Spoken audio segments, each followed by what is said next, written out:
మన ప్రభువును రక్షకుడైన యేసుక్రీస్తు అతి శ్రేష్టమైన నామములో ఈ ఆరాధన కూడి వచ్చిన మీ అందరికీ నా హృదయపూర్వకమైన వందనాలు చెల్లిస్తూ ఉన్నాను. దేవుని మహాకృపను బట్టి ఆయన సన్నిధిలో ఆరాధించే భాగ్యాన్ని ప్రభు మనందరికీ అనుగ్రహించారు. చాలామంది చనిపోయి బ్రతికారు.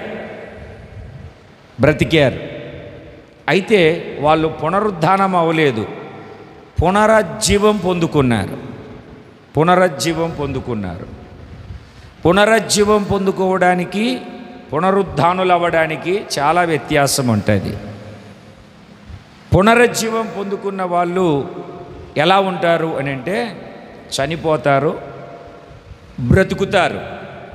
ఉదాహరణకు లాజరు చనిపోయాడు, 4 దినములైంది, సమాధిలో నుండి లేపబడ్డాడు. యాయిరు కుమార్తె చనిపోయింది, లేపబడింది. నాయను గ్రామములో ఉన్న విధవరాలు కుమారుడు చనిపోయాడు, లేపబడ్డాడు. ద్వారకా చనిపోయింది, పేతురు వచ్చి ప్రార్థన చేసిన వెంటనే బ్రతికింది. అంతకుముందు దైవజనుడైన ఏలియా కానీ ఎలీషా కానీ ఆ విధవరాలు బిడ్డలను వారు బ్రతికించారు, చనిపోయారు. అయితే అది పునరుజ్జీవము. అయితే ఇప్పుడు పునరుద్ధానము పొందినవాడు మొదటి వరుసలో ఉన్నవాడు, ప్రథమ ఫలముగా ఉన్నవాడు మన ప్రభు అయినటువంటి యేసుక్రీస్తు. ఎందుకంటే పునరుద్ధానమందు చనిపోయి తిరిగి లేచి ఇక మరలా చావరు. పునరుద్ధానం అంటే మరలా చావరు. అది మరలా చావరు. దేవుని వాక్యాన్ని ఆలకిస్తున్నటువంటి దేవుని బిడ్డలారా, అలా తిరిగి లేచి చావకుండా పరలోకమునకు ఎక్కి వెళ్ళిన ఒకే ఒక వ్యక్తి, ఆదియందు వాక్యమై ఉన్న దేవుడు శరీరమును ధరించుకొని ఈ లోకానికి వచ్చి సర్వమానవాళి పాపముల నిమిత్తమై ప్రాయశ్చిత్తముగా ప్రాణాన్ని పెట్టిన ఏకైక దేవుడు యేసు దేవుడు. దేవునికి స్తోత్రం కలుగునుగా. దేవుళ్ళు అనబడిన వాళ్ళు పిలవబడిన చనిపోయారు, సమాధి చేయబడ్డారు. సమాధిని సైతము ఖాళీ చేసినటువంటి వాడు యేసుక్రీస్తు ఒక్కడే. కొంతమంది చనిపోయి బ్రతికారు, మరలా చనిపోయారు. చనిపోయి బ్రతికి తిరిగి లేచి చావని వాడు యేసుక్రీస్తు ఒక్కడే. దేవునికి స్తోత్రం కలుగునుగాక. గుడ్ ఫ్రైడే రోజున యేసు ప్రభు సిలువ వేయబడ్డాడు. అదే రోజు సాయంత్రం విశ్రాంతి దినము ప్రవేశించక మునుపే అరిమతయి యోసేపు వెళ్ళి పిలాతు దగ్గర యేసు దేహము నిమ్మని, ఆయన సిలువ వేసినటువంటి చోటనే ఒక తోట ఉంది, ఆ తోటలో ఒక సమాధి ఉంది. ఆ సమాధి అరిమతయి యోసేపుది. ఆయన ధనవంతుడు, దేవుని యందు నిరీక్షణ కలిగి ఉన్నటువంటి వ్యక్తి, ప్రభువును విశ్వసించినటువంటి వ్యక్తి. ఆ సిలువ మీద నుండి ఆ దేహమును దించి ఆ తోటలో ఉన్నటువంటి సమాధిలో పెట్టారు. ఎందుకంటే ఆ సాయంత్రము 6 దాటితే విశ్రాంతి దినము ప్రవేశిస్తుంది. ఇశ్రాయేలు ప్రజలు విశ్రాంతి దినమున ఏ పని చేయరు, ఎక్కువ దూరం నడవరు, కొంత దూరమే నడవాలి అని ఉంటుంది లిమిట్. మనమనుకో అన్ని పనులు చేసుకొని ఆఖరిలో ప్రభుకి స్తోత్రం అని చెప్తాం మనం. వాళ్ళు అలా కాదు, చాలా నిష్టగా. అప్పుడప్పుడు కొంతమంది చెప్తూ ఉంటారు, వాళ్ళ దేశంలో లిఫ్ట్ బటన్ కూడా నొక్కరు వాళ్ళు, ఆటోమేటిక్గా ఏ ఫ్లోర్కి ఆ ఫ్లోర్ ఆన్ అయిపోతూ ఉంటాయి. అంటే అంత నిష్టగా వాళ్ళు ఉండగలుగుతారు. దేవుని మాటలను ఆలకిస్తూ ఉన్నటువంటి దేవుని బిడ్డలారా, శనివారం అంతా వీళ్ళు ఎక్కడికి వెళ్ళకూడదు, ఏది చేయకూడదు. శనివారం అంతా, శుక్రవారము ఆయన చనిపోయాడు, శుక్రవారము ఆయనను సమాధి చేశారు సాయంత్రము, శనివారము అంతా ఆయన శుక్రవారము శనివారము సమాధిలో ఉన్నాడు, ఆదివారము తెల్లవారుజామున ఆయన తిరిగి లేచాడు. ఎప్పుడైతే విశ్రాంతి దినము ముగిసిందో పరిమళ ద్రవ్యములు, సుగంధ ద్రవ్యములను తీసుకొని ఆ శరీరమును సిద్ధపరచడానికి కొందరు స్త్రీలు ఆ సమాధి దగ్గరికి వెళ్తున్నారు. సమాధి దగ్గరికి వెళ్ళేటప్పుడు వాళ్ళకొక ఆలోచన. ఏంటి ఆలోచన అంటే, ఆ సమాధికి పెద్ద బండ పొర్లించారు. బండ పొర్లిస్తే బాగుంది. కొందరిని కావలి వారిని పెట్టారు, సైన్యాన్ని పెట్టారు. ఆ గవర్నర్ ముద్ర వేయించారు. ఎందుకంటే ఆయన చెప్పాడు, నేను చనిపోతాను, తిరిగి లెగుస్తాను అని చెప్పాడు. ఒకవేళ దీన్ని రూఢిపరచడానికి యేసు శిష్యులు వచ్చి ఆయన దేహాన్ని ఎత్తుకొని వెళ్ళిపోతారేమో అని చెప్పి, అర్థమవుతుంది అండి, సమాధికి రాయి పొర్లించి ఆ సమాధిని భద్రము చేసి ఆ సమాధి రాయికి ముద్ర వేసి ఎవరు తొలగించకుండా సైన్యాన్ని కాపలా ఉంచారు. తెల్లవారుచు ఉండగా ప్రకాశమానమైనటువంటి దేవదూత దిగి వచ్చి సమాధి రాయిని పొరలించి ఆ సమాధి రాయి మీద కూర్చొని ఉన్నాడు. మన ప్రభువైన యేసుక్రీస్తు సమాధి గుండెలను బద్దలు చేసి పునరుద్ధానుడై ఆయన తిరిగి లేచాడు. అక్కడ ఉన్న కావలివారు భయపడి వణికిపోతున్నారు. ఈ మాటను తీసుకెళ్ళి ప్రధాన యాజకులకు చెప్పారు. వాళ్ళు, రే మీరేం చెప్పొద్దు, ఇదిగో ఈ డబ్బులు తీసుకొని చెప్పండి. ఏం చెప్తారో తెలుసా? ఆయన శిష్యులు ఆయన దేహాన్ని ఎత్తుకెళ్ళారని చెప్పండి, ఆ పెద్దలతో మేము మాట్లాడతాము అని లంచాలు ఇచ్చి ఆయన పునరుద్ధానాన్ని కప్పిపెట్టాలని చూశారు. ఆనాడు ఈనాడు కూడా ఆయన మాట, ఆయన పరిచర్య, ఆయన సువార్త ప్రకటించకుండా కప్పిపెట్టాలని, సమాధికి రాయి అడ్డు పెట్టాలని, ముద్ర వేయాలని, గొలుసులతో బంధించాలని చూసిన పొరపాటును కూడా బంధించబడదు. కారణం ఏమిటి అంటే ఆయన పునరుద్ధానుడు. దేవునికి స్తోత్రం కలుగునుగాక.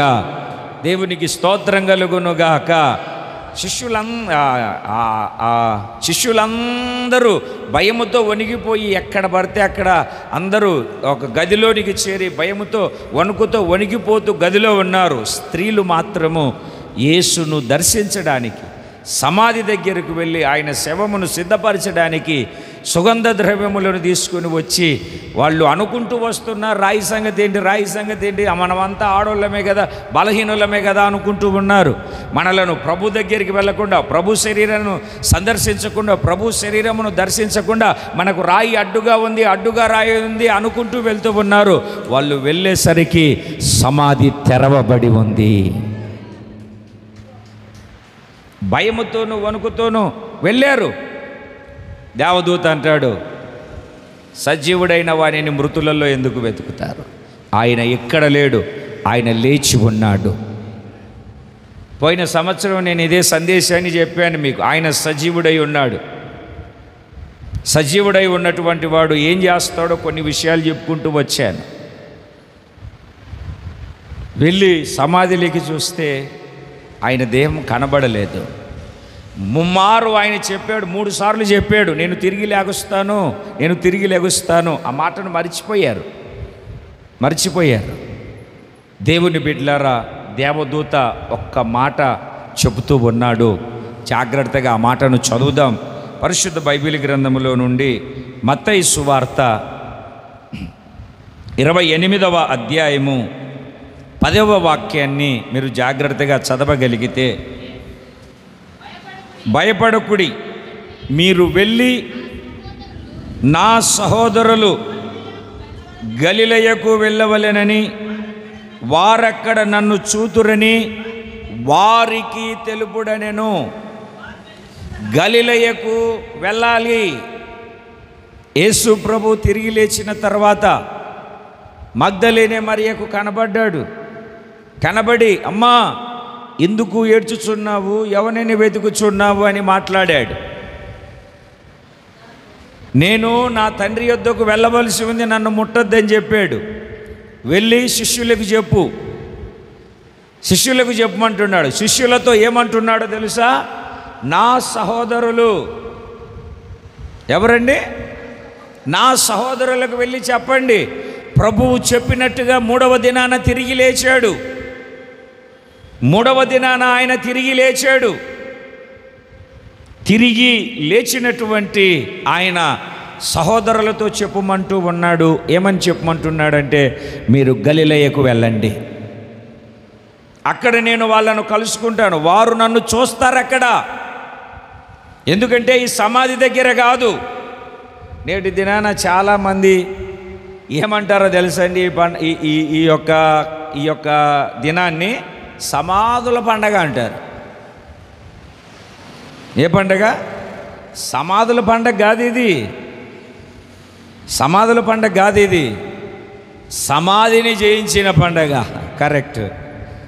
మృతిని, మరణమును నిరర్ధకము చేసి జీవమును, అక్షయతను వెలుగులోనికి తీసుకుని వచ్చినటువంటి అనుభవం ఇది. మీరు చూడండి, చాలామంది సమాధులకు లైట్లు వేస్తారు, బతుకున్నప్పుడు బువ్వ పెట్టరు. బతుకున్నప్పుడు బువ్వ పెట్టరు, సమాధులకు లైట్లు పెడతారు, మరమరాలు పంచుతారు. దేవునికి స్తోత్రం కలుగునుగాక. అర్థమవుతుందండి? ఇది సమాధుల పండగ కాదు. ఇది సంవత్సరానికి ఒక్కసారే నామకార్థపు ఆచారాలు చేసే వాళ్లకు సంవత్సరానికి ఒక్కసారే. సంవత్సరములో ఎన్ని ఆదివారాలు వస్తాయో అన్ని ఆదివారాలు మనకు పునరుద్ధానపు పండుగే. పునరుద్ధానపు పండుగే. అర్థమవుతుందండి? సమాధి దగ్గరికి వెళ్ళి ఏడవడానికి నిరీక్షణ లేని వాళ్ళమా? ఏనా? నిరీక్షణ లేని వాళ్ళమా మనం? నిరీక్షణ లేని వాళ్ళైతే ఏడ్చుకుంటూ, మా తాత చచ్చిపోయాడు, మా నాన్న చచ్చిపోయాడు, మా అప్ప చచ్చిపోయాడు అని ఏడ్చుకుంటూ సమాధికి లైట్లు పెట్టుకుంటారు. మనకెందుకు? నాకు ఒక నిరీక్షణ ఉంది.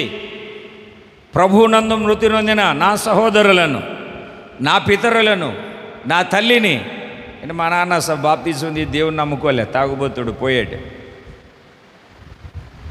నేను ప్రభువుతో వచ్చినప్పుడు వాళ్ళను వెంట పెట్టుకొని వస్తాను, అక్కడ ఖచ్చితంగా చూస్తాను. నేను ఈ నిరీక్షణ నన్ను సిగ్గుపరచదు. నిరీక్షణ లేని ఇతరుల వలె నేను ఉండను. నేనేం చేస్తానో తెలుసా? ఆయన తిరిగి లేచిన తర్వాత గలిలయకు వెళ్ళమన్నాడు.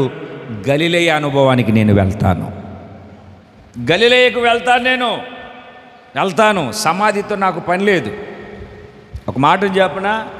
మా అమ్మ చనిపోయింది, మా పాస్టర్ గారు వచ్చి సమాధి చేశారు, అంతే. ఈ రోజు వరకు కూడా ఆ సమాధి ఎక్కడుందో ఎట్లుందో నాకు తెలియదు. ఎక్కడన్నా ఉండని, ఎట్లాగన్నా ఉండని, నిరీక్షణ నాకు ఒకటి ఉంది. రేపు ప్రభువు వచ్చినప్పుడు లేపబడతారు. ఆయన వాళ్ళను వెంట పెట్టుకొని వస్తారు. తర్వాత నేను ఒకవేళ బ్రతికి ఉంటే ఈ మట్టి శరీరం మహిమగల శరీరముగా మార్పు చెంది నేను వాళ్ళతో కూడా కలుస్తాను. ప్రభువుతో యుగయుగాలు నిలిచి ఉండే ఒక అనుభవానికి వెళ్ళిపోతాము. ఈ నిరీక్షణ నన్ను సిగ్గుపరచదు. దేవుని పరిశుద్ధ నామానికి స్తోత్రం కలుగునుగాక. చెప్పాలి, కొంచెం గట్టిగా చెప్పాలి, సంతోషంగా చెప్పాలి. ఇప్పుడు నేనేం చేయాలి? ఇప్పుడు నేను చేయాల్సిందేంటి? గలిలయకు వెళ్ళాలి. ఎక్కడికి వెళ్ళాలి? చూడండి, అక్కడ ఆయన ఏమంటున్నాడంటో, నా సహోదరులతో చెప్పండి. ఆయనను గెత్సేమనే తోటలో పట్టుకుంటే ఎక్కడ దొంగలు అక్కడ అన్నట్టుగా, గప్చుప్ అన్నట్టుగా వీళ్ళు పరారైపోయారు. యేసయ్యా, ఏంది అంత మాట అన్నావు? నీకోసం నేను చావనైనా చేస్తాను అన్నటువంటి పేతురు దూరంగా వెంబడించాడు. చలిమంటల దగ్గర కూర్చున్నాడు. నువ్వు యేసుతో కూడా ఉన్నవాడవంటే ఒట్టు పెట్టుకున్నాడు, శాపాన్ని పెట్టుకున్నాడు. అసలు ఆ యేసు ఎవరో నాకు తెలియదని చెప్పాడండి. యోహాను ఒక్కడు మాత్రమే యేసు ప్రభు శిలువలో మరణించేంత వరకు, ఆయనను సమాధి చేసేంత వరకు వెంబడించాడు. ఆయన చనిపోయిన తర్వాత ఏం చేశాడో తెలుసండి? పేతురు ఇంకా కొంతమందిని పిలుచుకొని వల తీసుకొని మరలా చేపలు పట్టుకోవడానికి వెళ్దాం. ప్రభు వెళ్ళిపోయాడు కదా, ఇంకా రొట్టెలు విరిచేవాళ్ళు, చేపలు పంచేవాళ్ళు ఎవరున్నారు? ఇంకా మన పని మనం చేసుకోవాలిగా అని చెప్పి ప్రభువునందు పరిపూర్ణమైన విశ్వాసం ఉంచక అవిశ్వాసి అయిపోయి అందరూ మరలా దోణిని తీసుకొని వలలు తీసుకొని చేపలు పట్టడానికి వెళ్ళారు. దుర్మార్గులారా, పాపాత్ములారా, మీకోసం నేను ప్రాణం పెడితే మళ్ళీ చేపలు పట్టుకోవడానికి వెళ్తారా అని ప్రభు వాళ్ళను ధిక్కరించకుండా, ఏమిటండి, వాళ్ళను వెలివేయకుండా, వాళ్ళను శపించకుండా ఏమంటున్నాడు తెలుసా? నా సహోదరులు అంటున్నాడు.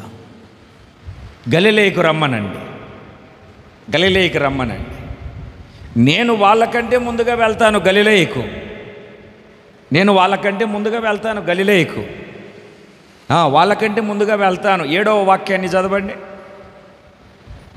త్వరగా వెళ్ళి ఆయన ముద్దులో నుండి లేచి ఉన్నాడని ఆయన శిష్యులకు తెలియజేయుడి. ఇదిగో ఆయన గలిలయలోనికి మీకు ముందుగా వెళ్తాడు, మీకు ముందుగా వెళ్తాడు అక్కడ గలిలయకు.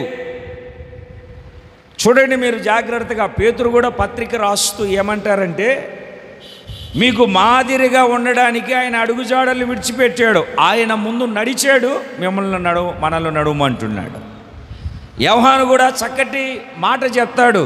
కాపరి గొర్రెలను బయటికి నడిపించినప్పుడల్లా గొర్రెలకు ముందుగా నడుస్తూ వెళ్తాడు, ముందుగా నడుస్తూ వెళ్తాడు, వెనక రాడు. గొర్రెలకు ముందుగా నడుస్తాడు. గొర్రెలను తన అడుగు జాడలలో నడుమని చెప్తాడు. దేవుని వాక్యాన్ని, దేవుని లేఖనాలను ఆలకిస్తూ ఉన్నటువంటి దేవుని ప్రియులారా, వాక్యాన్ని మనము జాగ్రత్తగా గమనిస్తే, గుర్తుపడితే, గలిలయకు రమ్మన్నాడు. రమ్మన్నవాడు మీరు వెళ్ళండి, నేను తర్వాత వస్తాను, నేను తర్వాత చూసుకుంటాను అనలా. ముందు వెళ్ళాడు. ముందు వెళ్ళాడా వెనకొచ్చాడా? చెప్పరేంటండి? ముందుకు వెళ్ళాడా వెనకొచ్చాడా? ముందుకు వెళ్ళాడు. ముందెళ్ళి తర్వాత నా సహోదరులను రమ్మనండి. ఎవరిని ఆయన త్రోసివేయలేదు. ఆయనను విడిచిపెట్టి వెళ్ళిన, శ్రమలతో కూడా ఉండాల్సిన సమయంలో ఆయనతో కూడా లేకున్నా, ఆయన సిలువ వేసే సమయంలో ఉండకుండా వెళ్ళిపోయినా, వెనుదిరిగి వెళ్ళిపోయినా, వెన్ను చూపి వెళ్ళిపోయినా, దూరంగా వెంబడించిన ఆయన అంటున్నాడు ప్రేమతో, నా సహోదరులు. మనం అంటామా? ఒకవేళ పెళ్ళికి పిలిస్తే రాలేదనుకో, మీటింగ్ పిలిస్తే రాలేదనుకో, ప్రార్థన పెట్టుకున్నాం, పాస్టర్ గారు మా ఇంటికి వచ్చి ప్రార్థన చేయండి అంటే నేను రాలేదనుకో, మీటింగ్లకి వెళ్ళిపోయి ఎప్పుడైనా కనపడినప్పుడు వందనాలు చెప్తే మూతి ఒకవైపు వెళ్ళిపోయి ఉంటుంది, తలకాయ ఒకవైపు తిరుగుతుంది. వందనాలు కూడా చెప్పం మనం. యేసుప్రభల కాదు, నా సహోదరులు. దేవునికి స్తోత్రం కలుగును గాక. ఏమని చెప్తున్నాడు వాళ్ళకు? ఏమని చెప్తున్నాడు వాళ్ళను? నా సహోదరులు, నా సహోదరులు అని వాళ్ళను పిలుస్తూ ఉన్నాడు. ఎంత గొప్ప దేవుడండి. ప్రైజ్ ది లార్డ్ చెప్పాలి. 2 చేతులు పైకెత్తి సంతోషంగా చెప్పాలి. ఎవరండి వాళ్ళు? నా సహోదరులు, నా సహోదరులు, నా సహోదరులు. ఇప్పుడు గలిలయకు ఎందుకు వెళ్ళమన్నాడు? గలిలయకు ఎందుకు వెళ్ళమన్నాడు? అసలు ఆ గలిలయకి వెళ్ళి ఏం చూడాలి, ఏం నేర్చుకోవాలి? ఏం చూడాలి, ఏం నేర్చుకోవాలి? నేను మీకు చాలాసార్లు చెప్పాను. నేను ఒకసారి ఈ సేవలో నుండి మా ప్రాంతానికి వెళ్తున్నప్పుడు నాకు బాగా సన్నిహితంగా ఉన్న 2 సహోదరులను, బ్రదర్ నేను ట్రైన్ దిగి పలానా చోటికి వస్తాను, మీరు అక్కడ ఉండండి అని చెప్పాను. కొంచెం ఆలస్యమైంది నా ట్రైను. ఇప్పుడంటే పర్వాలేదులే, ఇంతకుముందు పూట 5 గంటల 6 గంటల ఆలస్యంగా నడిచేవి. పాస్టర్ గారు చెప్పారు, ఇక్కడెందుకు డైరెక్ట్ స్టేషన్లోకి వెళ్ళి కలుద్దామని స్టేషన్కి వచ్చారు. పాపం ఎప్పుడు 1వ ప్లాట్ఫారం మీదకి వచ్చే ట్రైను ఆ రోజు 2వ ప్లాట్ఫారానికి వచ్చేది. 1వ ప్లాట్ఫారం అయితే అలా తిరిగి వెళ్ళాలి. ఎందుకని నేను 2వ ప్లాట్ఫారంలో వెనక నుండి దిగి అటు అవతలికి వెళ్ళిపోయి నేను ఉండమన్నటువంటి స్థలానికి వెళ్ళాను. వాళ్ళు లేరు అక్కడ ఆ రోజు. మనమేం చేయాలి? శిష్యులను, సహోదరులను గలిలయకు రమ్మని చెప్పాడు. గలిలయకు వెళితే ఆ గలిలయలో ఆయన వాళ్ళను కలుస్తాడు. వాళ్ళు చూస్తారు ఆయన్ను. విచిత్రం ఏమిటంటే గదిలో అందరూ ఉన్నారు, తోమా లేడు. ఆయన అందరికీ తను తాను ప్రత్యక్షపరుచుకొని, చూడండి దయ్యానని భయపడద్దు, దయ్యానికి మాంసం ఉండదు, ఎముకలు ఉండవు.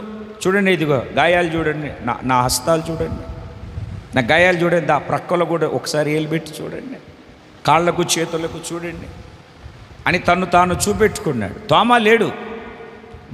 శిష్యులు వెళ్ళి చెప్తే, అబ్బే కుదరదు, నేను గాయాలలో ఏలు పెడితే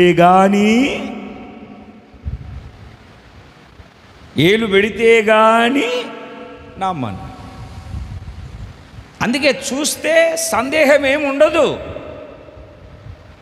సందేహం అంతా వీడిపోద్ది, మబ్బు వీడినట్టు. అందుకే ఆయన తను తాను గలిలయలోనికి రమ్మని ఆయన తను తాను ప్రత్యక్షపరుచుకుంటున్నాడు. నువ్వు గలిలయకు వస్తే పునరుద్ధానుడైనటువంటి క్రీస్తును చూడగలుగుతావు. దేవునికి స్తోత్రం కలుగునగాక. ఎందుకు ఆయన గలిలయకు రమ్మన్నాడు? 4 లేదా 5 మాటలు దేవుని యొక్క వాక్యములో నుండి నేను మీకు జ్ఞాపకం చేస్తాను.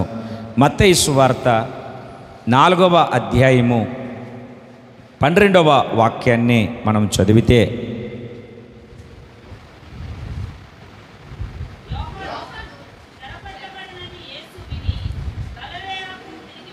గలిలయకు తిరిగి వెళ్ళి 17వ వాక్యాన్ని చదవండి. అప్పటి నుండి యేసు పరలోక రాజ్యము సమీపించి ఉన్నదని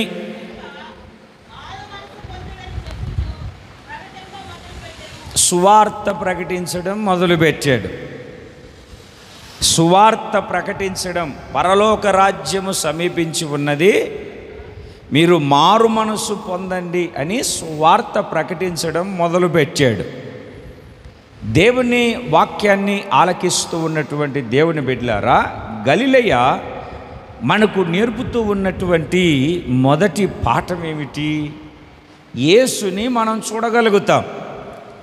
మన సందేహం, మన అవిశ్వాసం మనము తీర్చుకొని, నివృత్తి చేసుకొని, మనము ఆయన యందు స్థిరమైనటువంటి మనస్సు కలిగి ఉండగలుగుతాం.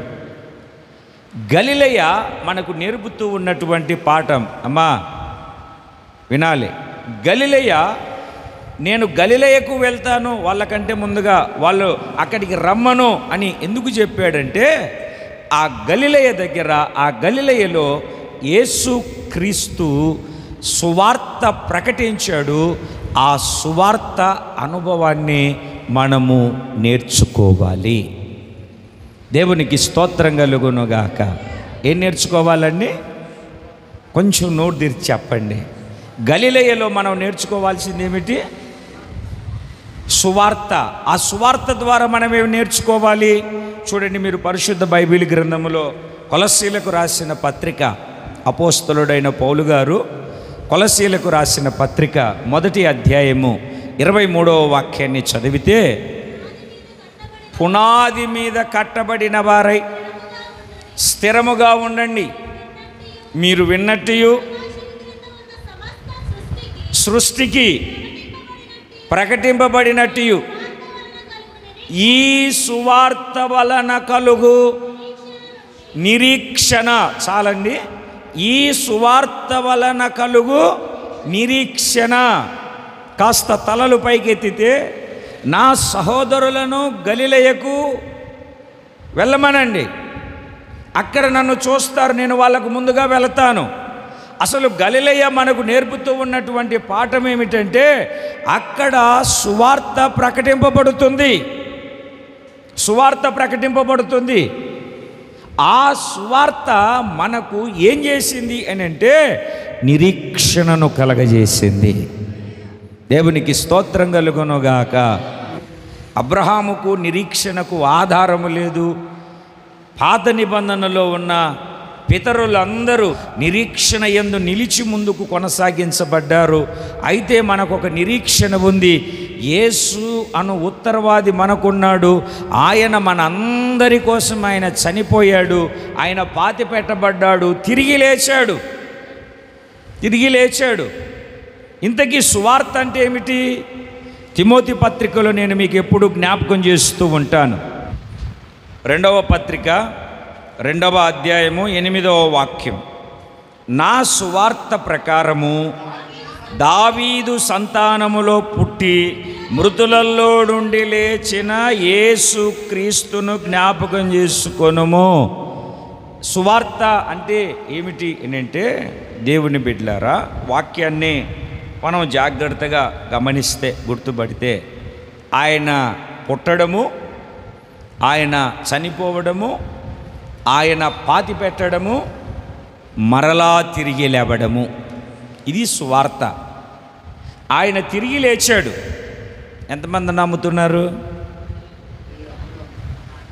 ఆయన తిరిగి లేచాడండి. ఎంతమంది నమ్ముతున్నారు? నిద్రపోతున్నారా? నమ్మట్లేదా? మరి హల్లెలూయా ఎందుకు చెప్పట్లేదు? ఆయన తిరిగి లేచాడు. ఎంతమంది నమ్ముతున్నాడు? ఆయన తిరిగి లేచాడు కనుకనే రేపు నన్ను కూడా లేపుతాడు కనుకనే నేను బాప్తీసం తీసుకున్నాను. నేను బాప్తీసం తీసుకునేది ఎందుకో తెలుసా? ఆయన తిరిగి లేచాడు. అదే పౌలు గారు కొరంథీ సంఘానికి పత్రిక రాస్తూ ఏమంటాడో తెలుసా? యేసుక్రీస్తు తిరిగి లేవని ఎడల బాప్తిస్మము వ్యర్థమే. బాప్తిస్మము వ్యర్థమే. దేవునిలో నేను బాప్తిస్మం తీసుకున్నాను. ఎందుకు అని అంటే, రేపు ఆయన వస్తాడు, వచ్చిన తర్వాత ఆయన నన్ను లేపుతాడు. నేను తిరిగి లెగుస్తాను. దేవునికి స్తోత్రం కలుగునుగాక. మృతుల విషయమైన బాప్తిస్మం, నేను చనిపోయాను, నేను పాతి పెట్టబడ్డాను, సమాధి చేయబడ్డాను, నూతన జీవముగా క్రీస్తుతో కూడా లేపబడ్డాను. రేపు ఆయన నన్ను లేపుతాడు. నాకు ఒక నిరీక్షణ ఉంది. రేపు ఆయన వస్తాడు. వచ్చినప్పుడు బ్రతికి ఉన్నాను అనుకోండి, ఈ మట్టి శరీరం మహిమగల శరీరముగా మార్పు చెందుతుంది, నేను లేపబడతాను. ఒకవేళ నేను చచ్చాను అనుకోండి, నన్ను ఆయన లేపుతాడు. మట్టిలో నుండి మహిమను పొందుకునేటట్లుగా ఆయన నన్ను తిరిగి లేపుతాడు. నిరీక్షణ లేని ఇతరుల వలె కాదు, నాకు ఒక నిరీక్షణ ఉంది. ఇది జీవార్థమైనటువంటి నిరీక్షణ, ఇది శుభప్రదమైనటువంటి నిరీక్షణ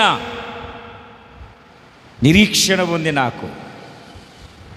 ఎలా వచ్చింది నిరీక్షణ అంటే, గలిలయలోనికి వస్తే ఆ గలిలయలో సువార్త ప్రకటించే అనుభవం అక్కడ కనబడుతుంది. ఆ సువార్త మనకేమిస్తుంది అని అంటే, నిరీక్షణను కలగజేస్తుంది. సువార్త ఏమిస్తుందండి? ఇప్పుడు నాకు రోగం వచ్చింది, ప్రార్థన చేసుకుంటాను. మా అమ్మ బుద్ధి ఉందా లేదా? బాగలేనప్పుడు హాస్పిటల్కి వెళ్ళాలి. కానీ నేను అన్నాను, హాస్పిటల్కి కాదమ్మా, ప్రభు లేచాడు, నన్ను స్వస్థపరుస్తాడు. అంటే హాస్పిటల్కి వెళ్ళొద్దని నేను చెప్పట్లేదు మీకు. ఎవరి విశ్వాసం వాళ్ళది, దానికి నేనేం చేస్తాను? ఎంత ప్రభు మీద ఆనుకొని ఉండే అనుభవం అంటే, మా పిల్లలకు పోలియో చుక్కలు కూడా వేయించలేదు. నిరీక్షణ నన్ను సిగ్గుపరచలేదు. ఆయన గాయాలలో స్వస్థతను ప్రకటించాను. దేవుని మాటలను ఆలకిస్తూ ఉన్నటువంటి దేవుని బిడ్డలారా, ఈ రోజున అదే నిరీక్షణ ఈరోజు వరకు ఉంది. ఆయన వచ్చేంత వరకు ఉంటుంది. ఆయన వచ్చిన తర్వాత నాకు నిరీక్షించవలసిన అవసరము ఉందా? లేదు. హైదరాబాద్ వెళ్ళాలి, స్టేషన్కి వెళ్తాను, సారికి ఫోన్ చూసుకుంటాను, ఆ app where is my train app నొక్కుంటాను, ఎక్కడ దాకా వచ్చింది అని. ట్రైన్ ఎక్కిన తర్వాత ఇంకా నేను స్టేషన్లో ఉండి ఎదురు చూడాల్సిన అవసరం వస్తుందా? అవసరం లేదు. ఇక ఆయన వచ్చినప్పుడు నిరీక్షణ అవసరం లేదు.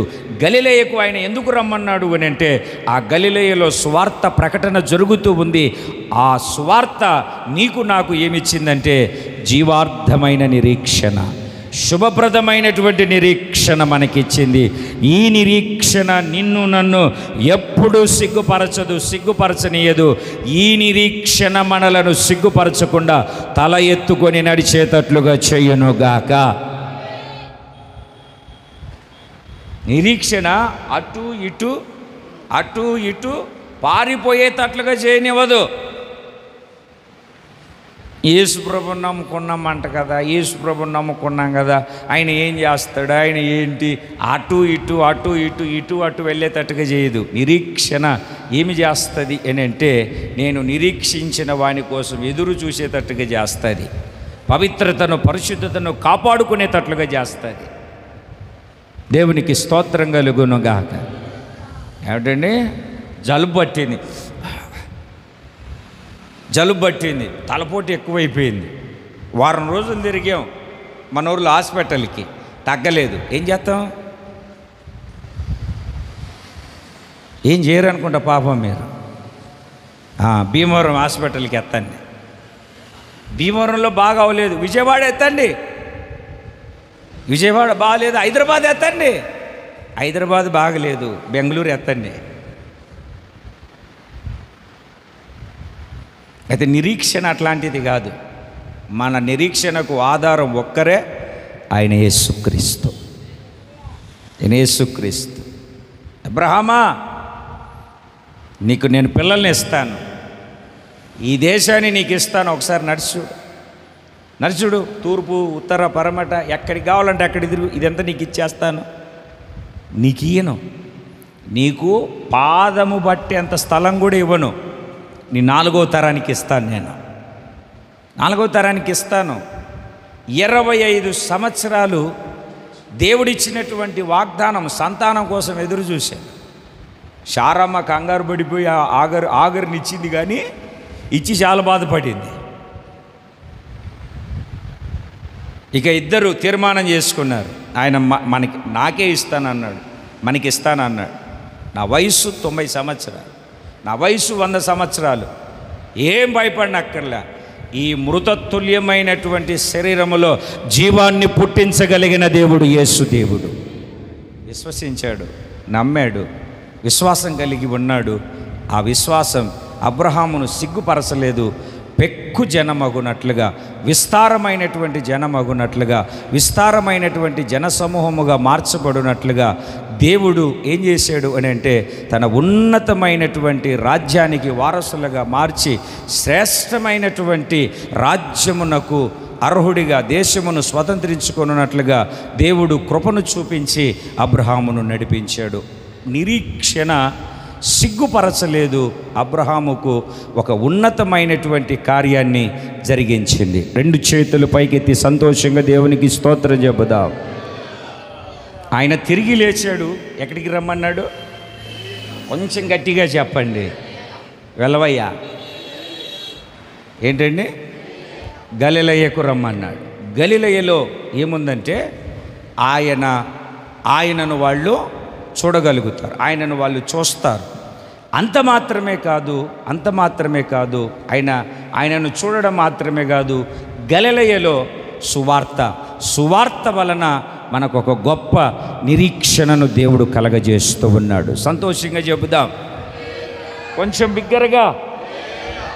ఈ నిరీక్షణ మనలను పాత పాటే కానీ చాలా అవసరమైనటువంటిదే. 2వ విషయాన్ని చెప్తాను. యోహాను సువార్త 2వ అధ్యాయం. యోహాను సువార్త 2వ అధ్యాయం మొదటి వాక్యాన్ని చదువుదాం.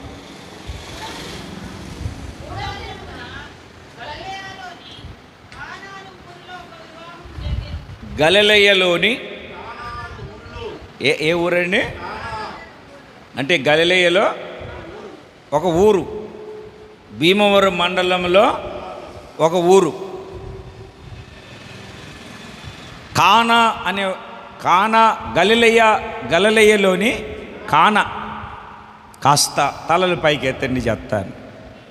గలిలయ మొదటిది ఆయనను చూస్తాము. రెండవది గలిలయలో సువార్త వలన కలుగు నిరీక్షణతో ముందుకు సాగాలి అనే పాఠం నేర్పడానికి గలిలయకు రమ్మన్నాడు. మూడవది గలిలయలో మనం ఏం చూస్తున్నాము అని అంటే ఒక పెళ్ళి జరిగింది.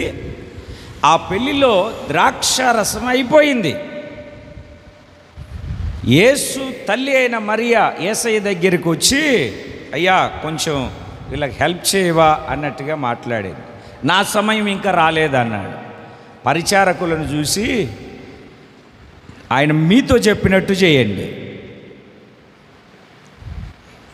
ఎట్లా చేయాలా? ఆయన మీతో చెప్పినట్టు చేయండి. నీకు నచ్చినట్టు చేయకూడదు. నీకు నచ్చినట్టు, నీకు మెచ్చినట్టు, అమ్మా నీకు మెచ్చినట్టు, నీకు నచ్చినట్టు చేయకూడదు. ఆయన చెప్పినట్టు చేయాలి. గుర్తుపెట్టుకోండి బాగా. మనం ఏం చేస్తాం తెలుసా? ఇటు చేస్తే బాగుండదు, నష్టం వస్తుంది, వేస్ట్, ఇటు చేయకూడదు, నాకు నచ్చినట్టే చేస్తా అంటూ ఉంటారు. ఆయన మీతో చెప్పింది చేయండి అని చెప్పి వెళ్ళిపోయింది. ఏం చెప్తాడా అని వాళ్ళు ఆయన చుట్టూరు తిరుగుతూ ఉంటారు. అక్కడ రాతిబాన్లు ఉన్నాయి.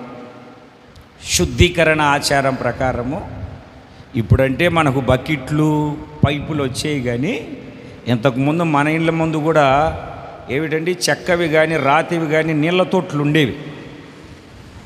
ఎందుకంటే ఎవరొచ్చినా మనం వచ్చినా ముందు కాళ్ళు కడుక్కొని లోపలికి వెళ్ళేవాళ్ళం.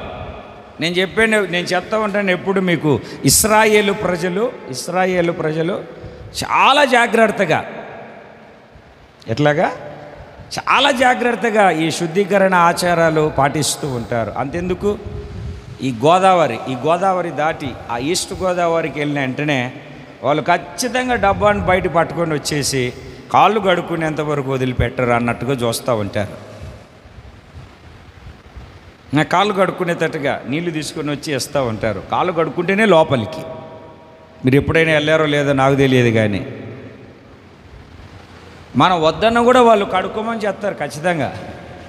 అట్లాగా శుద్ధీకరణ ఆచారం ప్రకారము 6 రాతి బాణలు ఉన్నాయి. 6 రాతి బాణలు ఉంటే యేసు ప్రభు ఆ పరిచారకులను చూసి ఆ రాతి బాణల్ని నీళ్ళతో నింపమన్నాడు, అంచుల మట్టుకు నింపమన్నాడు. వాళ్ళు ఆయన చెప్పినట్టుగా చేయమని చెప్పింది కదా తల్లి. ఆయన చెప్పినట్టుగానే వాళ్ళు ఆ రాతి బాణాలు అంచుల మట్టుకు నీళ్లు నింపారు. వీళ్ళు అనుకుంటూ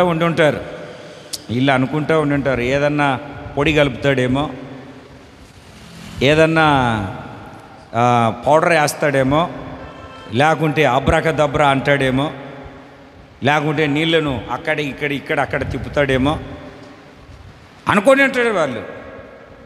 నీళ్ళు నింపారా? అది నింపేమయ్యా, వెళ్ళి పంచుకోండి అన్నారు. అసలే వాళ్ళు సగం దాగి ఉన్నారు, ద్రాక్షారసం సగం దాగి ఉన్నారు. అంటే సగం దాగినోడికి సగం వెర్రిలో ఉంటాడు. అక్కడ వాడికి ఏంటంటే జనాలు ద్రాక్షారసం తాగాక మత్తులో ఉన్నప్పుడు జబ్బు ద్రాక్షారసం పోస్తారట. అయితే ద్రాక్షారసం కాదు ఇప్పుడు యేసు ప్రభు దేన్ని పంచమన్నాడు? నీళ్ళను పంచమన్నాడు. ఇప్పుడు వెళ్ళి ఒరే ఇదేరా ద్రాక్షారసం అని వాడికి ఇచ్చామనుకోండి, గ్లాసులో పోసి వాడు తాగి సగం మత్తులో ఆ గ్లాసు తీసుకొని మూతికేసి కొడతాడు, మాకెందుకు వచ్చింది అని చెప్పి మీరు ఆ అధ్యాయం అంతా ఇంటికి వెళ్ళిన తర్వాత చదవండి.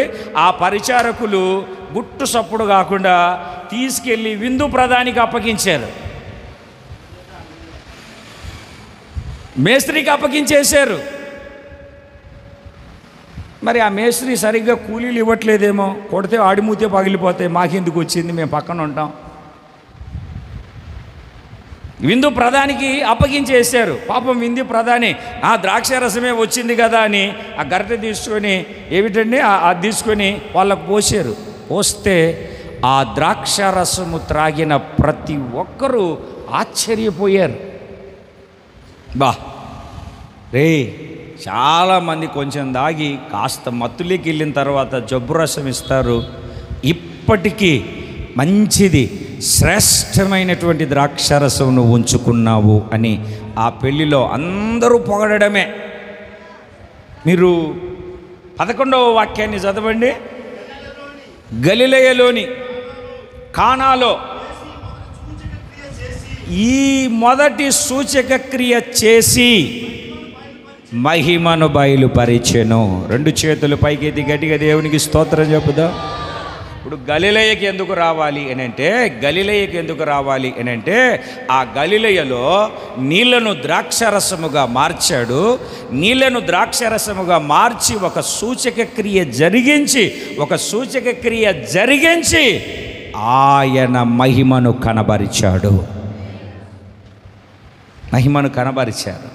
ఈ రోజున మన జీవితంలో కూడా నీళ్ళలాగా ఉన్నటువంటి మన జీవితము మధురమైన ద్రాక్షారసముగా మార్చబడాలి.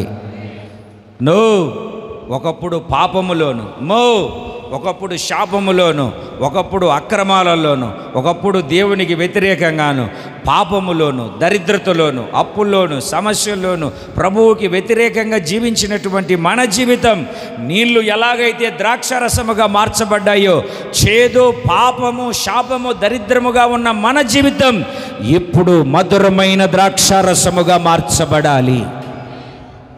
6 రాతి బాణలు, 6 అన్నటువంటి సంఖ్య మనుష్యుని సంఖ్య.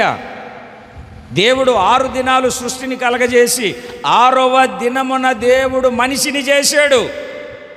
అందుకే 6 మనిషి సంఖ్య.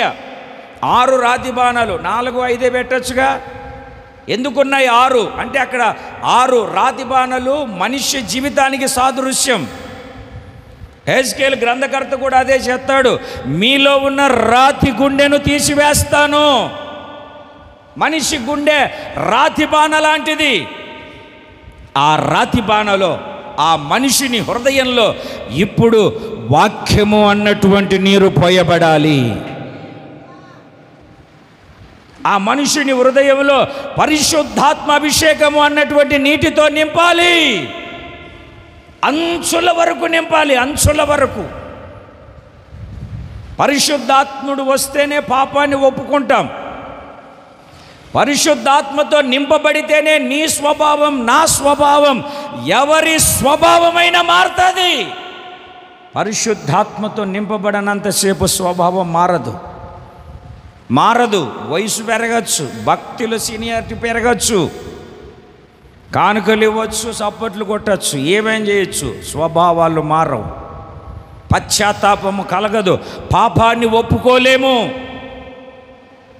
అలా జరగాలంటే పరిశుద్ధాత్మతో నీ జీవితము అనే రాతి బాణను నీళ్లతో నింపాలి. నీళ్ళు అంటే వాక్యమని, నీళ్ళు అంటే పరిశుద్ధాత్మ నింపుదల. మనము కలిగి ఉన్నప్పుడు అది ఇతరులకు పంచేటప్పుడు పోసింది నీళ్ళే కానీ వాళ్ళ పాత్రలోనికి వెళ్ళేటప్పుడు, ఇతరులకు పంచేటప్పుడు, ఇతరులు చూచేటప్పుడు, ఇతరులు రుచి చూచేటప్పుడు అది ద్రాక్షారసముగా మార్పు కలిగింది. ఈ రోజున మన జీవితం ప్రభువుని నమ్ముకున్నామని చెప్తున్నాం. సంవత్సరాలు దొరికిపోతున్నాయి. పండుగలు జారిపోతూ ఉన్నాయి. రోజులు దొరుకుతూ ఉన్నాయి. మన జీవితంలో ఏమైనా ఆవగింజంతైన మార్పు కలిగిందా? మన మాటలో అయ్యగారిని అమ్మగారిని వదలాలి కానీ బూతులు మాట్లాడమంటే ఇక్కడ మాత్రం రోగాలు వచ్చేదాకా రాగాలు తీస్తాం.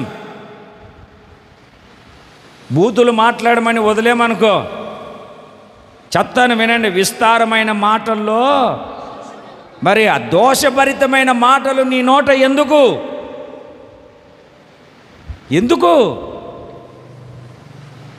చేతులార దోషాన్ని కొని తెచ్చుకుంటావు.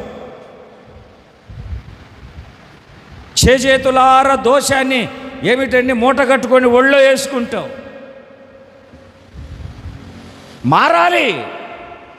నేను మారాలి, మీరు మారాలి, మనము మారాలి. మరలా వెళ్ళిపోతున్నారు మీరు. వినండి, కొంచెం సందేశం వినండి. ఈ జీవితం ద్రాక్షారసముగా మార్చబడి, ఈ జీవితం ఇతరులతో మాట్లాడేటప్పుడు దేవుడు నన్ను ఫలభరితంగా మార్చాలన్న వాళ్ళు చేతులు పైకెత్తి గట్టిగా దేవునికి స్తోత్రం చెప్పండి. చాలా బాగా చెప్పారు. ఇప్పుడు చెప్తాను, తర్వాత చెప్పండి. మీరు మీ ఇంట్లో మామిడి చెట్టు ఉంది, మామిడి చెట్టు ఫలిస్తుంది, మామిడి చెట్టు తింటుంది మామిడికాయలు.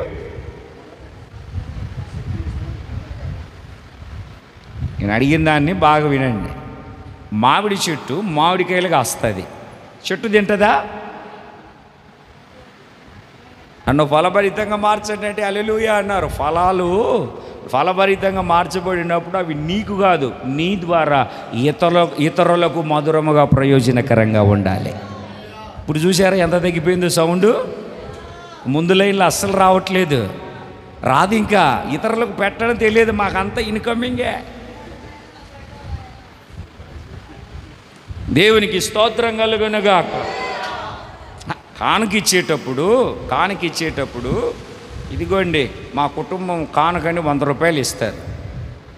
రసన తీసుకెళ్ళేటప్పుడు నా పెద్ద కొడుకు, నా చిన్న కొడుకు, నా 3వ కొడుకు, మరి కానుక కూడా నా పెద్ద కొడుకుది, నా చిన్న కొడుకుది ఇయ్యచ్చుగా, ఇయ్యరు. స్తోత్రం చెప్పండి ఒకసారి గట్టిగా. చెప్పరు మీరు, నాకు తెలుసు. ఫలభరితంగా కావాలన్నప్పుడు అబ్బో ఎంత గట్టిగా చెప్పారు, ఇంక చెప్పరు. ఫలభరితమైన జీవితం అంటే నీ ద్వారా ఇతరులకు ప్రయోజనకరంగా మార్చబడాలి. స్తోత్రం చెప్పండి గట్టిగా, కొంచెం బిగ్గరగా చెప్పండి, సంతోషంగా చెప్పండి. ఆయన చేసిన మొదటి సూచక క్రియ, నువ్వు యేసు ప్రభువు నమ్మింటే సూచక క్రియ నీలో కనబడాలి. మార్కు సువార్త 16వ అధ్యాయము 17వ వాక్యం, నమ్మిన వారి వలన ఈ సూచక క్రియలు. యోహాను సువార్త 2వ అధ్యాయం 11వ వాక్యం, గలిలయలోని కానాలో యేసు ఈ మొదటి సూచక క్రియ చేసి కనబరిచెను, తాను మహిమను కనబరుచుకొనేను. యేసుక్రీస్తు మహిమ నీలో ఉంటే అది అనేకులు చూడగలగాలి. నువ్వు యేసుక్రీస్తుకు సూచక క్రియగా మార్చబడాలి, మహత్కార్యముగా కనబడాలి. ఫలభరితమైన జీవితం కనబడాలి. ఫలభరితమైన జీవితం నువ్వు తినేది కాదు, ఇతరులకు ఉపయోగపడేది. ఏ చెట్టైనా ఫలాలిచ్చే ఏ చెట్టైనా రేపు ఈ ఫలాన్ని తిందాము బాగుంది అని చూసిన తర్వాత రేపు త్రుంచుకుందామనే లోపల ఆ చెట్టు గబగబ తినింది అనుకో, చెట్టును అక్కడ ఉంచుతారా? మీరు ఆ ఇంట్లో ఉంటారా?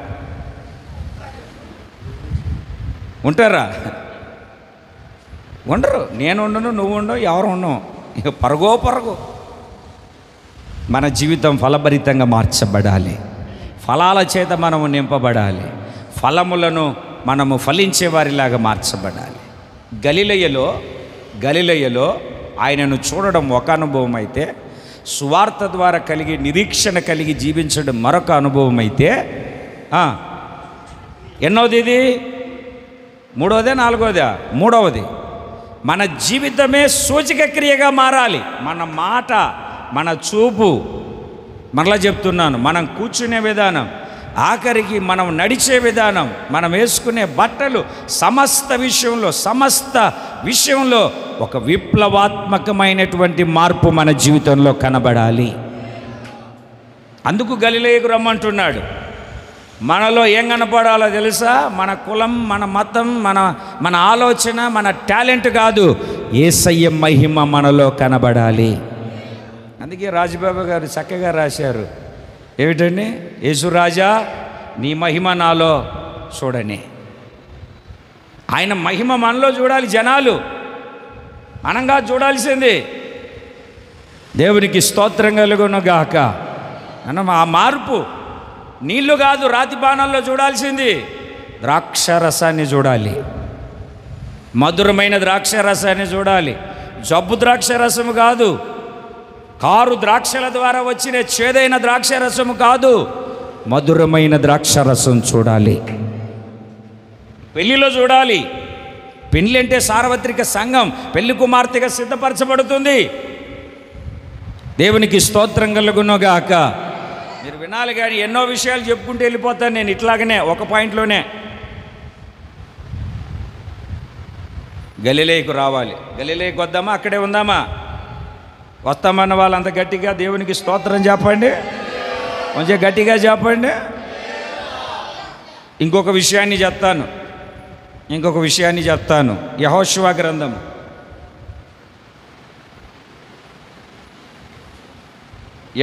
గ్రంథం ఆది కాండము, నిర్గమాకాండము, లేవియా కాండము, సంఖ్యాకాండము, ద్వితీయోపదేశ కాండము, యెహోషువ 6వ గ్రంథం పాత నిబంధనలో. యెహోషువ గ్రంథము 20వ అధ్యాయము 7వ వాక్యం.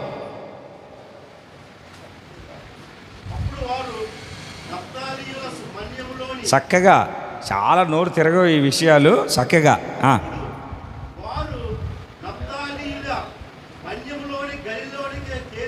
నెమ్మదిగా, అదికే కొంచెం నెమ్మదిగా ఎవరు చదవరు, రమేష్ అనే చదవనిద్దాం ఈసారి. నెమ్మదిగా చదవన్నా గట్టిగా.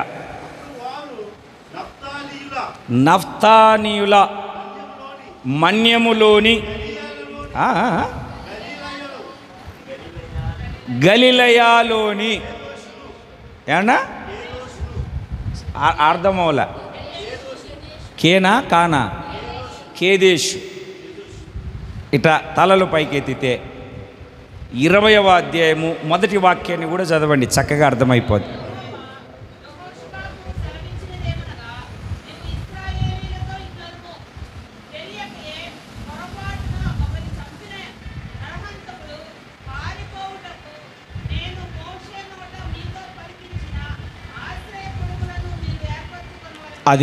అదే అండి.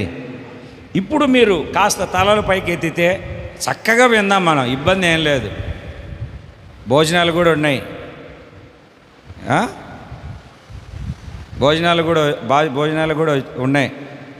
ఎప్పుడో గర్భవతి అయితే చెప్పాడంట వాళ్ళ నాన్నకి, ఏమిటండి పిల్లోడు పుట్టి ఎంటికెళ్ళి తీసేటప్పుడు వచ్చాడంట ఆయన.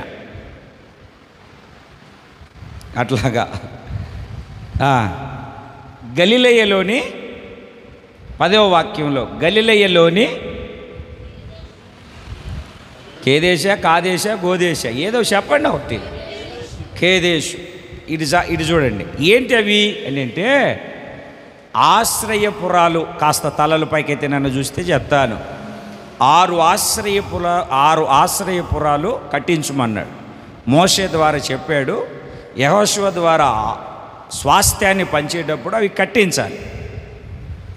ఒక ఆశ్రయపురం, ఈ 6 ఆశ్రయపురాలలో ఒక ఆశ్రయపురం ఎక్కడ అంటే గలిలయలోని కేదేశులో. చూడండి తలలు పైకి ఎత్తి నన్ను చూడండి, అర్థమవుతుంది. లేకుంటే వ్యర్థమైపోద్ది, వేస్ట్. మీరు ఒక పని చేయండి, పాస్టర్ గారు ఆఖరి ప్రార్థన చేసేటప్పుడు ఫోన్ చేయండి అని చెప్పండి. వాట్సాప్లో గ్రూప్ క్రియేట్ చేస్తాను, అప్పుడు ఫోన్ చేస్తాను. ఆఖరిలో వచ్చి ఆశీర్వాదం తీసుకొని వెళ్దురు. నేను ఆన్లైన్లో ఉండేటోళ్ళకి చెప్పుకుంటాను. వినాలి, మన దేవుని వాక్యాన్ని వినాలి. దేవునికి స్తోత్రం కలుగునగా చెప్పాలి, ఒకసారి గట్టిగా చెప్పాలి. హల్లెలూయా. ఇప్పుడు చూడండి ఎందుకు ఆశ్రయపురాలు అంటే, ఇప్పుడు ఇద్దరు కర్రలు కొట్టడానికి అంటే కట్టెలు కొట్టడానికి వెళ్ళారు. కట్టెలు కొడుతూ ఉంటే వీని పిడి ఊడిపోయి అవతలోడికి గొడ్డలు తగిలి చచ్చిపోయాడు. ధర్మశాస్త్రపు నియమం ఏంటి? కన్నుకు నీ ద్వారా కన్ను పోతే నేను నీ కన్ను ఊడదీయాలి. డేవిడ్ అన్నయ్యకు నేను పన్ను ఊడగొట్టాను అనుకోండి, డేవిడ్ అన్నయ్య నా పన్ను ఊడగొట్టాలి. జాన్ డేవిడ్ అన్న నా చెయ్యి తీసాడు అనుకో, నేను వెళ్ళి చెయ్యి తీయాలి. ఏంటండి కాలు తీసాడు అనుకోండి రమేష్ అని, నేను వెళ్ళి కాలు తీయాలి. కంటికి కన్ను, పంటికి పన్ను, చెయ్యికి చెయ్యి, కాలుకు కాలు. అయితే ఇక్కడ ఒక విసిద్ధబాటు కలగజేశాడు. ఒకవేళ పొరపాటున ఎవరైనా చచ్చినా ఏదైనా చేసినా ఈ పొరపాటున అంటే ఉద్దేశపూర్వకంగా కాదు, పొరపాటున చేసినటువంటి ఈ వ్యక్తి ధర్మశాస్త్ర ప్రకారం అప్పుడు అందరూ ఏమిటండి పోగైపోయి తన్ని రాళ్లతో కొట్టి చంపాలి. అయితే అలా చావకుండా ఉండాలంటే ఇశ్రాయేలు దేశంలో 6 ఆశ్రయపురాలు ఉంటాయి. అందులో గలిలయలో ఈ కేదేశు అన్నటువంటి ఒక ఆశ్రయపురం ఉంటుంది. ఈ తప్పు చేసిన వాడు ఎవ్వరికి దొరకకుండా పరిగెత్తుకుని వెళ్ళి ఆ ఆశ్రయపురంలో జొరబడ్డాడు అనుకోండి, ఆడి మీద చెయ్యకూడదు. మీకు అర్థమవుతుందా? ఏమో అర్థమైందా? అర్థం కాలేదు? మరలా చెప్పనా? మళ్ళీ చెప్పాలా? మళ్ళీ చెప్తా. ఆశ్రయపురం గొల్లవాంతిప్పులో ధర్మశాస్త్ర ప్రకారం పొరపాటున నువ్వు చెయ్యాలని కాదు, పొరపాటున ఏంటంటే బండి వేసుకొని వెళ్తున్నావు, గుద్దాలని వెళ్తామా? మన భాషలో చెప్తున్నాను, గుద్దాలని వెళ్తామా? స్కిడ్ అయిపోయింది, ఏమైపోయిందో గుద్దుకుంది, అవతలోడు చచ్చిపోయాడు. ఇప్పుడు ఆడు చచ్చిపోయిన దానికి శిక్ష ఏమిటి? నిన్ను రాళ్ళతో కొట్టి. అప్పుడు నువ్వేం చేయాలి? ఆ జనాలంతా పోగవకముందే ఆ గుట్లపాడు రేవు దగ్గర ఉన్నటువంటి ఆశ్రయపురానికి పరిగెత్తుకొని దాంట్లో చొరబడితే నీ మీద ఎవరు ఇంకా చేయి వేయకూడదు. నీ మీద చేయి వేయకూడదు. ఒకవేళ ఆశ్రయపురములో ప్రవేశించలేదనుకో, ఆశ్రయపురం ఈవిగా నేను సూరిగాన్ని అని కాలర్ ఎగరేసావనుకో, ధర్మశాస్త్ర ప్రకారం కూటి చంపేస్తారు. బ్రతికి బట్ట కట్టాలంటే ఆశ్రయపురంలోనికి వెళ్ళాలి. 6 ఉంటాయి. 6 ఆశ్రయపురాలు ఉంటాయి. చిన్న దేశం. నాకు తెలిసి మన ఆంధ్రప్రదేశ్ అంతా కూడా ఉంటుందో ఉండదో నాకు తెలియదు, ఐడియా లేదు. చిన్న దేశం. 6 ఆశ్రయపురాలు ఉంటాయి. తప్పు చేసిన వాడు పరిగెత్తుకొని అక్కడికి వెళ్ళిపోతాడు. దేవునికి స్తోత్రం కలుగునగా. ఇప్పటిలాగా ఫోన్లో రే వాడు వస్తున్నాడు, తెల్ల సొక్క వేసుకున్నాడు అని పట్టుకుని అనడానికి లేదు. ఇక వాడు పరిగెత్తుకొని వెళ్ళిపోవడం. ఎన్ని మైళ్ళైనా ఆశ్రయపురంలోనికి వెళ్తే వాడు బ్రతికి ఉన్నట్టు.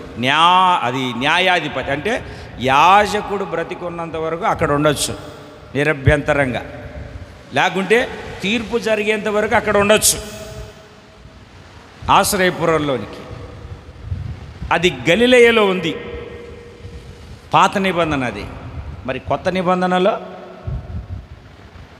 నిబంధనలో యోహాను రాసిన మొదటి పత్రిక 2వ అధ్యాయం మొదటి వాక్యం. అంటే కొంచెం మీకు అర్థం అవ్వాలని నేను చెప్తున్నాను తప్ప మీ మీద నాకు వేరే అభిప్రాయమే లేదు. దేవుని బిడ్డలారా, మీరు పాపము చేయకుండుటకై వ్రాయిచున్నాను. గుర్తుపెట్టండి, ఎవరైనా పాపము చేసిన ఎడల నీతిమంతుడైన యేసుక్రీస్తు అను ఉత్తరవాది తండ్రి యొద్ద మనకున్నాడు. ఎవరండి? మరలా చదవండి. యేసుక్రీస్తు అను ఉత్తరవాది తండ్రి యొద్ద మనకున్నాడు. ఉత్తరవాది ఉన్నాడు.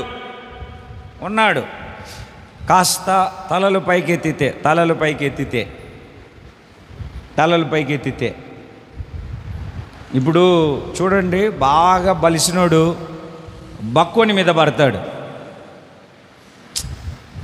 ఒకడు ఏమిటండి 50 కేజీలు ఉన్నాడు, ఈడెళ్ళి 10 కేజీలు ఉన్నోని చిత కొట్టేస్తాడు. అవునా కాదా?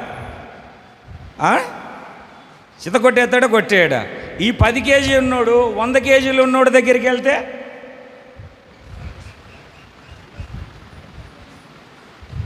కాస్త తలల పైకెత్తి చూడండి. 50 కేజీలు ఉన్నోడు 10 కేజీలు ఉన్నోని కొడతాడా కొట్టలేడా? మాట్లాడరేంటండి? కొడతాడా కొట్టలేడా? అప్పుడు 50 కేజీలు ఉన్నోడు 8కి వచ్చినప్పుడు ఈడు 100 కేజీలోని దగ్గరికి వెళ్తే ఈడాన్ని కొట్టగలుగుతాడా? చెప్పరేంటండి? ఎందుకు? వాడికి బలం ఎక్కువ ఉంది. ఆశ్రయపురములోనికి వెళ్ళి ఎలాగైతే అతడు చేసినటువంటి ఆ పొరపాటుకు ఎలాగైతే ప్రక్షాళన ఆ వ్యక్తికి కలిగేటట్లుగా తీర్పులోనో లేకుంటే ఆ న్యాయాధిపతి లేదా ఆ యాజకుడు చనిపోయిన తర్వాత అటువంటి అనుభవం కలుగుతుందో చెప్తాను. ఆశ్రయపురాల గురించి కూడా చెప్తాను నేను. దేవునికి స్తోత్రం కలుగునుగా. ఎలాగా అతనికి ప్రాయశ్చిత్తము ప్రక్షాళన కలుగుతుందో అలాగే పాపము చేసినప్పుడు మనకు కూడా యేసు అను ఉత్తరవాది ఉన్నాడు. ఎక్కడ తండ్రి దగ్గర ఉన్నాడు. ఇప్పుడు యేసు నామములో మనము చేసినటువంటి ప్రతి అతిక్రమానికి, పాపం అని అంటే ఏం చేసినా సరిపోద్దులేని నేను అనుకుంటున్నాం. ఇందులో 2 కేటగిరీలు ఉన్నాయి. అదే యోహాను పత్రిక 5వ అధ్యాయము 16వ వాక్యం. 5వ అధ్యాయం 16వ వాక్యం. సహోదరుడు మరణకరము కాని పాపము చేయగా ఎవడైనను సూచన ఎడల అతడు వేడుకొనును. అతను బట్టి దేవుడు మరణకరము కాని పాపము చేసిన వారికి జీవము దయచేయును. చూడండి, కాస్త తలలు పైకెత్తండి. మీరు ఇంటికి వెళ్ళిన తర్వాత 5వ అధ్యాయం అంతా చదవండి. మరణకరమైన పాపము, మరణకరము కాని పాపము. మీరు కిందికి వెళ్ళి చదువుకుంటూ వెళ్తే మరణకరము కాని పాపము కూడా ఉంది. ఇప్పుడు తన సహోదరులు ఎవరైనా పాపము చేసినప్పుడు ఏం చేయాలంట? ఉత్తరవాదికి మొరపెట్టుకోవాలి. ఆ ఉత్తరవాది ఇప్పుడు మనకేం చేస్తాడు అని అంటే మనలో ఉన్నటువంటి ప్రతి పాపమును, మరలా ఒక్కసారి ఆ మాటను చదవండి. 5:16.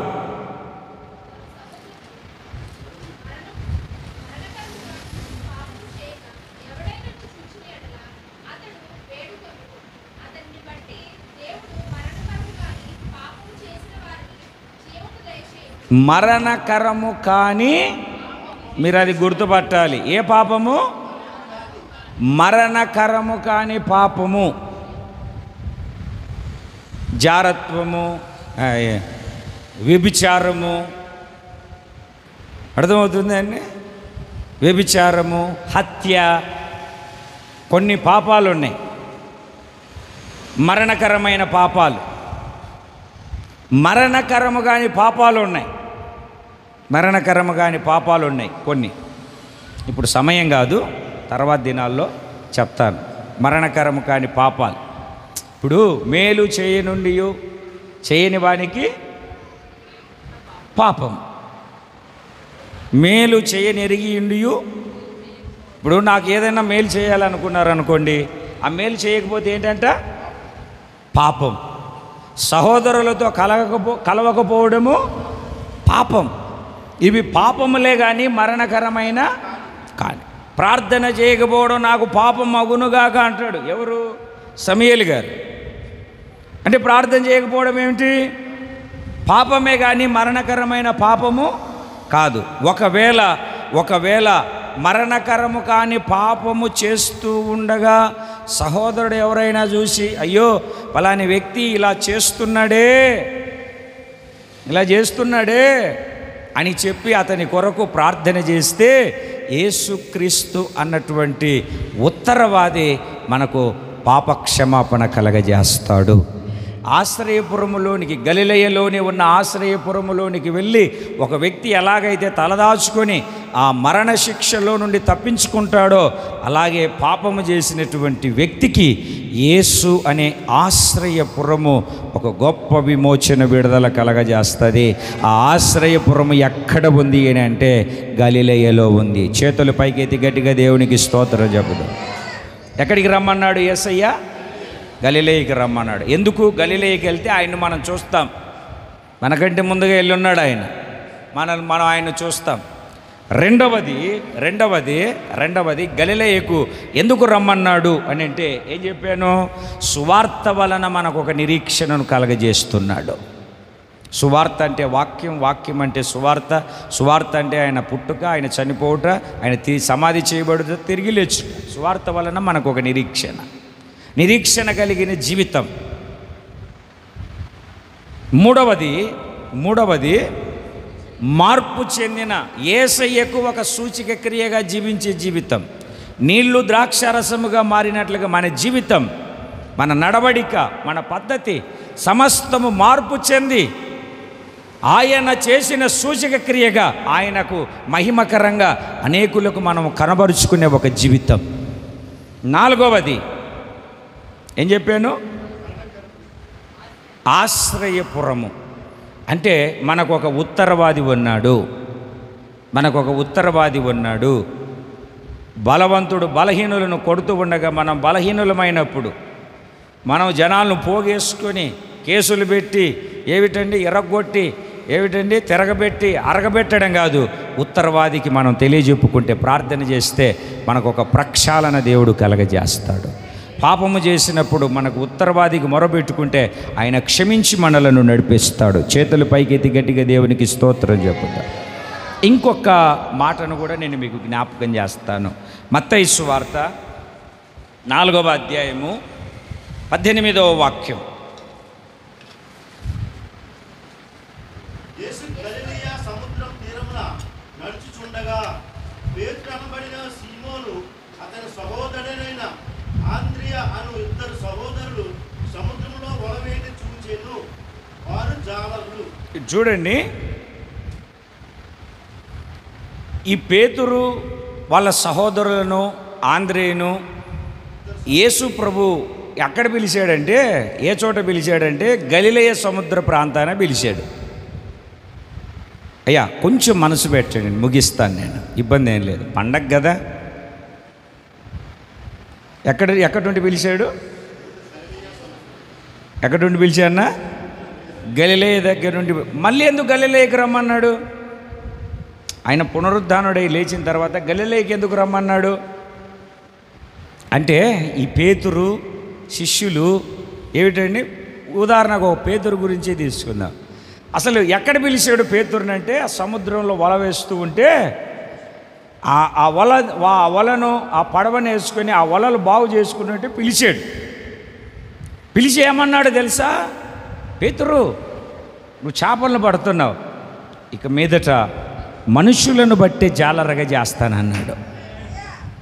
చేపలు పట్టే పని కాదు అంటే, అతని స్థితిని మారుస్తున్నాడు, అతనికి ఆధిపత్యాన్ని ఇస్తున్నాడు, అతనికి లోక సంబంధమైనది కాక పర సంబంధమైనటువంటి బాధ్యతని ఇస్తున్నాడు.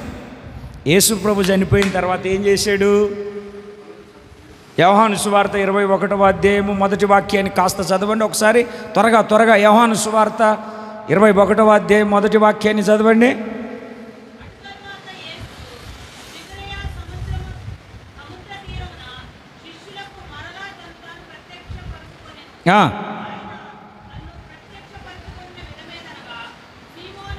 సీమోను పేతురును, తోమా, నతానియేలు, జబదయి కుమారులను మరి ఇద్దరును కూడి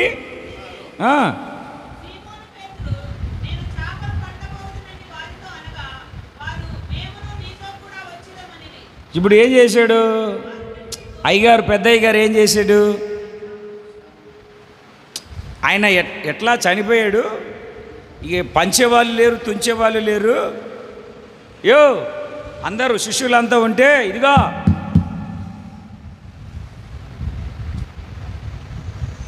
నేను చేపలు పట్టడానికి వెళ్తున్నా, నేను అబ్బే పెద్దోడి నువ్వే వెళ్తే ఎట్లా, మేము కూడా శనివారం ప్రార్థనకు రావా? లేదు, నాకు పని ఉంది, ఆ కుటుంబం అంతా ఆగిపోద్ది. మీటింగ్ పెట్టి ఏమో నాకేం సంబంధం లేదు, వెళ్తాను, సపోర్ట్లు కొడతాను, వస్తాను అంటే అందరూ చచ్చిపడిపోతారు. ఇప్పుడు సీమోను పేతురు ఏమంటున్నాడు? నేను చేపలు పట్టడానికి వెళ్తున్నాను, నేను చేపలు పట్టడానికి వెళ్తాను. నువ్వు వెళ్తావా? మేమేం చేస్తాం? మేము కూడా వస్తాం. అసలు ఆ గలిలయ దగ్గర యేసు ప్రభు చేపలు పడుతూ ఉన్నటువంటి ఆ వ్యక్తిని చూసి ఏమన్నాడు? మనుషులను పట్టు జాలర్లుగా చేస్తానన్నాడు. గలిలయకి ఎందుకు రమ్మన్నాడంటే శిష్యులను వాళ్ళ మొదటి స్థితిని వాళ్ళకు జ్ఞాపకం చేయడానికి. ఒక్కసారి అమ్మా అయ్యా చూడండి, తలల పైకి ఒక్కసారి మీ పాత జీవితాన్ని రిమైండ్ చేసుకోండి. ప్రభువుని నమ్ముకోకముందు ఎట్లున్నావు? ప్రభువుని నమ్ముకోనకముందు ఎట్లున్నావు? పోనీలే దేవుని నమ్ముకున్న కొత్తలో ఎట్లున్నావు?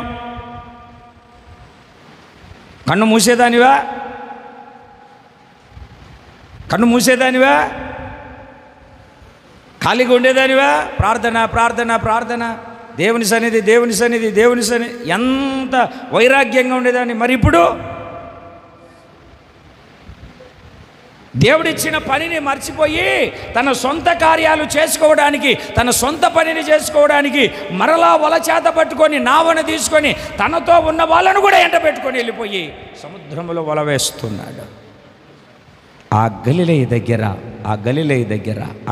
దగ్గర ఎందుకు మరలా గలిలయకి రమ్మంటున్నాడంటే ఆ మొదటి ప్రేమను, దేవుడు నీకు ఇచ్చినటువంటి బాధ్యతను నువ్వు మరచిపోయినప్పుడు మరలా మొదటి ప్రేమను, మొదటి వైరాగ్యాన్ని దేవుడు జ్ఞాపకం చేయడానికి గలిలయకు తీసుకొని వచ్చాడు.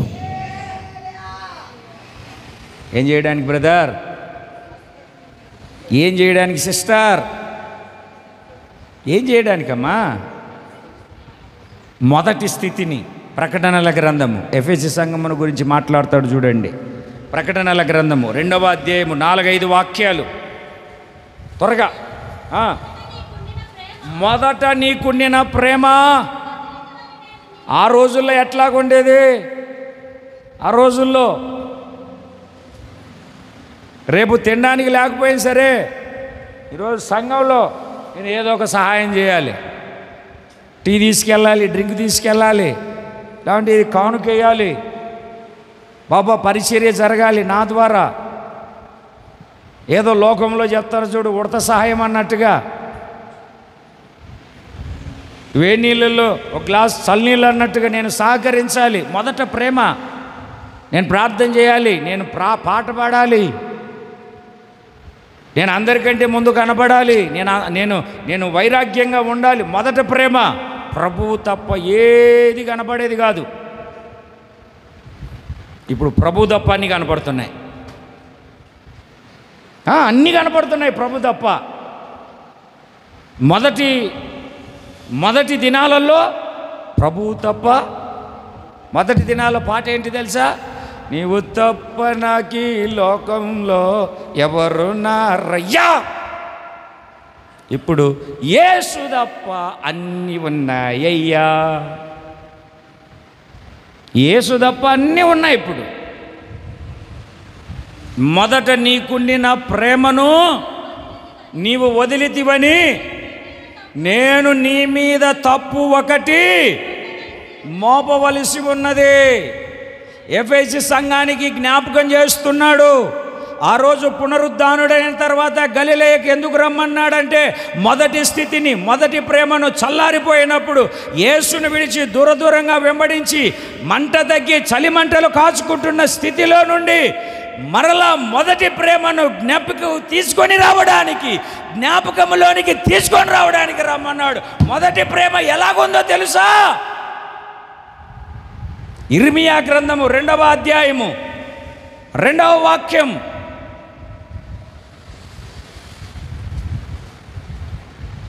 త్వరగా 2:2 షోలో చెప్పు, మళ్ళీ లేకుంటే ఫీల్ అయిపోతారు.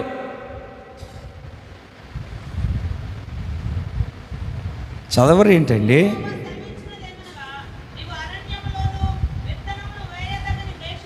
అరణ్యములోను విత్తనములు వేయదగని దేశములోను నన్ను వెంబడించుచు యవ్వన కాలములో నీవు చూపిన అనురాగమును వైవాహిక ప్రేమను బా దేవునికి స్తోత్రం కలుగునుగాక. ఒకసారి 2 చేతులు పైకెత్తి చేతులు ఊపుతూ గట్టిగా దేవునికి స్తోత్రం చెప్పండి. దేవుడట అరణ్యములోను విత్తనము వేయదగని దేశములోను ఇశ్రాయేలు ప్రజలు దేవుణ్ణి వెంబడించారు. మొదటి అనురాగం, వైవాహికమైన ప్రేమను దేవుడు జ్ఞాపకం చేసుకుంటున్నాడు. మనిషి మాత్రం మొదటి ప్రేమను, మొదటి స్థితిని, మొదటి పరిస్థితిని విడిచిపెట్టి దేవుణ్ణి మరచిపోయి లోకములో పాపములో మనిషి కొట్టుకెళ్ళిపోతూ ఉన్నాడు. ఏదో శ్రమ వచ్చిందని, ఏదో బాధ వచ్చిందని, ఏదో ఇబ్బంది వచ్చిందని, ఏదో కలవరం వచ్చిందని దేవుణ్ణి విడిచి వెళ్ళిపోతున్నాడు మనిషి. ఉండడానికి ఉంటున్నాడు, సంఘంలో చప్పట్లు కొడుతున్నాడు, చిల్లర మార్చి కానికేస్తున్నాడు, అన్నీ చేస్తున్నాడు. కానీ ఆ ప్రేమ, మొదటి ప్రేమ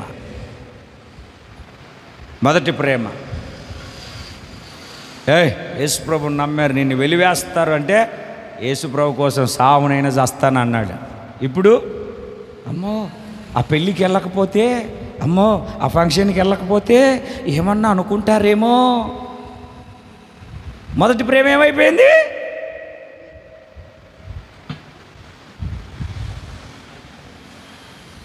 దేవుని పరిశుద్ధ నామానికి మహిమ కలిగినట్లుగా స్తోత్రం చెబుతాం ఒకసారి గట్టిగా. మొదటి ప్రేమ ఏమైపోయింది? ఆరిపోయింది. ప్రేమ చల్లారుట వలన అనేకులలో అక్రమము విస్తరిస్తుంది అని మత్తయి సువార్త 24వ అధ్యాయంలో మనం చదువుతాం. మరలా మొదటి ప్రేమను ఎందుకో ఈ పునరుద్ధానపు ఆరాధనలో మీకంటే ముందుగా గలిలయకు వెళ్తానని సహోదరులను గలిలయకు రమ్మని చెప్పిన దేవుడు గలిలయలో మనకు నేర్పుతున్న పాఠం, ఆయన కనబడతాడు, ఆయనను చూస్తారు. గలిలయకు వెళితే సువార్త వలన నిరీక్షణ నీకు కావాలి, నిరీక్షణ కలిగి జీవించమని చెప్తున్నాడు. దేవుని యందు నిరీక్షణ లేదు, డబ్బు మీద పడింది మనస్సు, లోకం మీద పడింది మనస్సు, బంధువుల మీద పడింది మనస్సు, నిరీక్షణ లేదు దేవుని మీద. అందుకే దేవుడు మాట్లాడుతున్నాడు.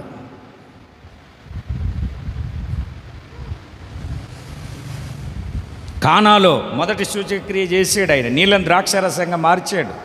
మన జీవితం మార్చబడాలి, మార్పు చెందాలి. దేవుని మహిమ మనలో అనేకులకు కనబరచాలి. మొదటి సూచక్రియ ఆయన కనబరిచారు కానాలో. అది నేర్చుకోవాలని దేవుడు మనకు చెప్తూ ఉన్నాడు. తర్వాత ఏం చెప్పాను నేను? ఆశ్రయపురంగా ఆయన మనకున్నాడు. సత్యేంత వరకు, కళ్ళల్లో రక్తం గారేంత వరకు ఆయన పాదాలు పట్టుకొని ఏడుద్దాం. దేవుడు ఎందుకు ఆశీర్వదించడు? దేవుడు ఎందుకు కార్యాలు చేయడు? అక్కడ వెళ్తే ఏదో బాగా చేస్తున్నారు, ఈ మీటింగ్కి వెళ్తే ఏదో బాగా చేస్తున్నారు, అక్కడ బూడిద తీస్తున్నారు, ఇక్కడ అద్దీస్తున్నారు. అట్లా ఎందుకు పరిగెత్తడం? ఎక్కడికి వెళ్ళినా ఆయనే కదా. ఇక్కడే ఉండి ఆయన పాదాలు పట్టుకొని కన్నీరు విడిచి యాకోబు వలె ఎబ్బోకు రేవు సమస్తాన్ని దాటించి ఒక్కడు మిగిలిపోయి పోరాడినట్లుగా పోరాడుదాం. అటు ఇటు పరిగెత్తకుండా పోరాడుతూ ప్రయత్నాలు చేద్దాం. దేవుడు ఎందుకు ఆశీర్వదించడు? దేవుడు ఎందుకు మన స్థితిని మార్చడు? దేవుడు ఎందుకు మనల్ని ఆర్థికంగా బలపరచడు? దేవుడు ఎందుకు మన పట్ల కార్యాన్ని జరగడు? ఆయనే కదా మనకు ఆశ్రయం, ఆయనే కదా మనకు ఆశ్రయపురం, ఆయనే కదా. యెహోవా నామము బలమైన దుర్గము, నీతిమంతుడు అందులోనికి పరిగెత్తుకొని సురక్షితముగా ఉండగలుగుతాడు. ఎందుకు పరిగెత్తుతాం అటు ఇటు? Praise the lord. ఎందుకు గలిలయకు రమ్మన్నాడు అంటే నువ్వు మొదటి ప్రేమను మర్చిపోయి సమాధి దగ్గరికి వెళ్ళిపోతున్నావు. చెప్పాను కదా ప్రారంభంలో, బతుకున్నప్పుడు బూ పెట్టేదిలా, చచ్చిపోయిన తర్వాత లైట్లు పెడుతున్నారు సమాధులకి, ఎల్ఈడి లైట్లు. ఏ లైట్లు అక్క? ఎల్ఈడి లైట్లు. అక్క బాగా చెప్పింది. బతుకున్నప్పుడు బో పెట్టేదిలా, చచ్చిపోయిన తర్వాత 2 మేకపోతులను కోసేస్తున్నారు. అర్థమైందా అండి? ఇప్పుడు వెళ్ళి పిలుచు, తాతయ్య బాగున్నావా, ఓ మరమరాలు తెచ్చారు తిను, వాళ్ళ కదా అక్కడికి వెళ్తున్నారు. మొదటి ప్రేమను, అసలు ఎవరి మీద ప్రేమ ఉంచాలి, ఎవరిని ప్రేమించాలి, అవన్నీ మర్చిపోతున్నారు. అందుకే మరలా నీ మొదటి ప్రేమను జ్ఞాపకం చేస్తున్నారు. నువ్వు ప్రేమలో పలసబడిపోతున్నావు. ప్రేమ ఒకప్పుడు ఎట్లాగుంది అరణ్యములో, ఒకప్పుడు ఎట్లాగుంది విత్తనము వేయడానికి అదును లేని పరిస్థితి, విత్తనము వేయడానికి కూడా నీ దగ్గర లేని పరిస్థితుల్లో కూడా విత్తనమా దేవుడా అంటే దేవుడే, అరణ్యములో కూడా దేవుడా అంటే అగ్నిలో కూడా దేవుడే అన్నట్టుగా బ్రతికావు. మరి ఇప్పుడు లోకం పాపం అన్నీ కావాలా, అది అదే మాట్లాడట్లేదు, అదే ఇదే కాదు,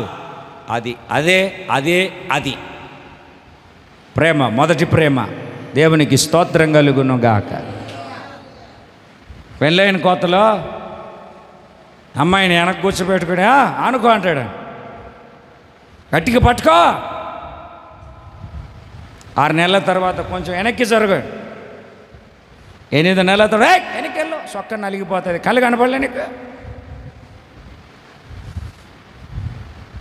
పెళ్లి చేసుకున్న మొదట్లో పట్టుకో, గట్టిగా పట్టుకో. కొద్ది రోజులు కొంచెం గాలి వేయట్లేదు, ఈ చెమట పట్టింది. 8 నెలల తర్వాత పట్టుకుంటే వెనక్కి జరుగు, దయ్యంలోగా సొక్క నలిగిపోదు. ఓహో, సొక్క నలిగిపోతుంది అంటావా? ఇంటికి వచ్చిన తర్వాత సొక్కనే లేకుండా చేస్తుంది. దేవునికి స్తోత్రం కలుగునగా. ఆ మొదటి ప్రేమ ఉండాలి ఆఖరి వరకు. దేవునికి స్తోత్రం కలుగునగా. చెప్పండి, కొంచెం గట్టిగా చెప్పట్లేదు మీరు, ఎప్పుడో అన్నట్టున్నారు వెనక్కి జరగమని. మీరు కూడా ఏం చెప్పట్లేదు, ఎక్కడో సొక్కాలు మాయం చేసినట్టున్నారు. మొదటి ప్రేమ, మొదటి వైరాగ్యం, వైవాహిక బంధం. గలిలయ అంటే అర్థం ఏమిటంటే వృత్తము. గలిలయ అంటే అర్థం ఏమిటండి? వృత్తము అంటే రౌండ్ సర్కిల్. గలిలయ అంటే అర్థం ఏమిటి అంటే, ఇప్పుడు మనల్ని ఎక్కడికి రమ్మాడానంటే గలిలయకు. గలిలయ అంటే అర్థం ఏమిటంటే మనం ఒక సర్కిల్లో ఉండాలి. సార్ ఎక్కడ ఉండాలి? మేడం ఎక్కడ ఉండాలి? సర్కిల్ అంటే అర్థం ఏమిటంటే క్రమం, వృత్తం, క్రమంలో ఉండాలి. పారలు ఉన్నాయండి, పారలు మాట్లాడట్లేదు, పారలు ఉన్నాయండి, పార దానికి ఒక కర్ర ఉంటుంది. ఆ పార ఎప్పుడు చక్కగా పనిచేస్తుందంటే ఆ కర్ర ఆ యొక్క ఏమంటారు, ఆ తూములో ఉన్నప్పుడే. తూము దాటిందనుకో పార పనిచేస్తుందా? మనము ఉపదేశ క్రమములో ఉన్నప్పుడే నిత్యత్వం కొరకు సిద్ధపరచబడగలుగుతాము. ఆ ఉపదేశ క్రమాన్ని దాటితే అక్రమం అయిపోతుంది. అక్రమం మనకేం నేర్పుతుందంటే ఐక్యత. ఆ సర్కిల్ ఒకటి క్రమాన్ని నేర్పుతుంది, ఆ సర్కిల్ రెండవది మనకేం నేర్పుతుందంటే ఐక్యత, యూనిటీ నేర్పుతుంది. Praise the lord. కొంచెం గట్టిగా చెప్పాలి హల్లెలూయా. అందుకు యేసయ్య గలిలయకు రమ్మన్నాడు పునరుద్ధానుడై తిరిగి లేచిన తర్వాత. మరి గలిలయకు వద్దామా, మన ఇష్టం వచ్చినట్టుగా ఎక్కడికి పడితే అక్కడికి వెళ్ళిపోదామా? చెప్పరేంటండి? గలిలయకు వస్తాము అన్నటువంటి వాళ్ళంతా 2 చేతులు పైకెత్తి గట్టిగా దేవునికి మహిమ కలుగునట్లుగా స్తోత్రం చెప్పండి బిగ్గరగా.